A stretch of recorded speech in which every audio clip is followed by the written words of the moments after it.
તાલુકા ખાતે આવેલા સખીદાતાઓ દ્વારા વિતરણ કરાઈ કીટ। સખીદાતાઓ મૂળ આકડોદ ગામના વતની છે અને તેઓ આફ્રિકા ખાતે વસવાટ કરે છે।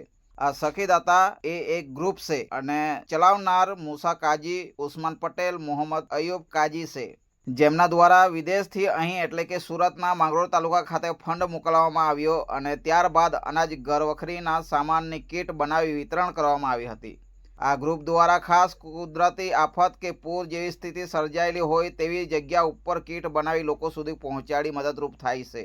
ત્યારે આવી જ રીતે હાલ માંગરોળ તાલુકામાં સર્જાયેલી પૂર જેવી સ્થિતિમાં ફેરવાયેલા ગામોમાં આ કીટો વિતરણ કરવામાં આવી હતી, જેમાં લુવારા, ગીજરામ સહિત આમંડેરા જેવા ગામોમાં સહભાગી તરીકે મદદરૂપ થનારા જુવાનિયાઓ દ્વારા આ કીટ પહોંચાડવામાં આવી હતી।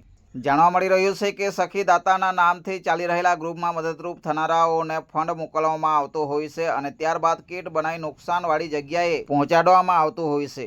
ત્યારે હાલ આ ગ્રુપ દ્વારા ઉપરોક્ત જણાવેલા ગામોમાં કીટ વિતરણ માટે ડેપ્યુટી સરપંચ ઇબ્રાહીમભાઈ સફી કાજી સહિત મૌલાના યુસુફ ફારૂકભાઈ કાજી અને હનીફ મૂસા પટેલનો મહત્વનો ફાળો રહ્યો હતો, જેથી પાણીથી નુકસાન થયેલા ગામોમાં ઘરવખરી અનાજની કીટ પહોંચાડી લોકોને મદદરૂપ બન્યા હતા। Bureau report, SGTV live news, Surat. હર હંમેશ સત્યની સાથે।